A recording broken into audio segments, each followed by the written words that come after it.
Pemerintah Kota Banjarmasin mengajak seluruh organisasi yang bergerak di bidang pelayanan publik untuk ikut berpartisipasi dalam pelaksanaan pemberian vaksinasi COVID-19 di Banjarmasin. Apresiasi pun diberikan pada salah satu organisasi di Banjarmasin, yaitu Pradi Banjarmasin, yang turut serta dalam pelaksanaan vaksinasi COVID-19. Pemerintah Kota Banjarmasin mengajak seluruh organisasi yang bergerak di bidang pelayanan publik untuk ikut berpartisipasi dalam pelaksanaan pemberian vaksinasi COVID-19 di Banjarmasin. Apresiasi pun diberikan pada salah satu organisasi di Banjarmasin, yaitu Pradi Banjarmasin, yang turut serta dalam pelaksanaan vaksinasi COVID-19.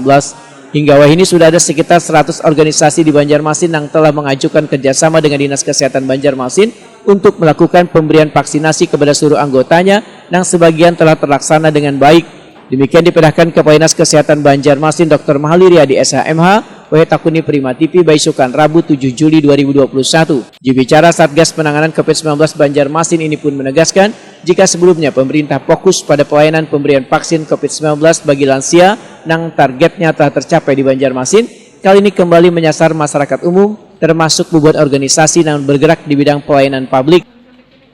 Oh iya, pasti kita sangat mendukung usulan-usulan yang disampaikan ke Dinas Kesehatan. Pradi ini sudah mengusulkan 1 bulan yang lalu, dan kita baru hari ini bisa merealisasikannya karena memang ya sasaran kemarin kan prioritasnya adalah lansia dan pelayan publik, dan Pradi ini kan anggota advokat kan juga pelayan publik, sehingga ya kami baru hari ini bisa melaksanakannya. Organisasi-organisasi lain sendiri Pak? Termasuk organisasi-organisasi yang lainnya, hari kemarin juga kita sudah laksanakan PP 2 LIPI, ya persatuan pengurus antar profesi di Kranasda.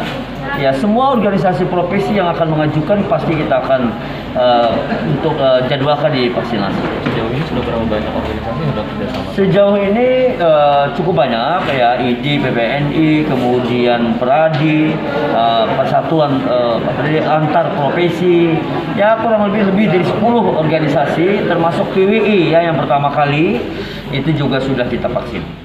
Mahali Riyadi menghimbau warga Banjarmasin yang belum bervaksin untuk benar-benar memanfaatkan kesempatan ini, termasuk beberapa organisasi di Banjarmasin, karena Dinas Kesehatan Banjarmasin akan siap membantu jalannya pelaksanaan vaksinasi COVID-19.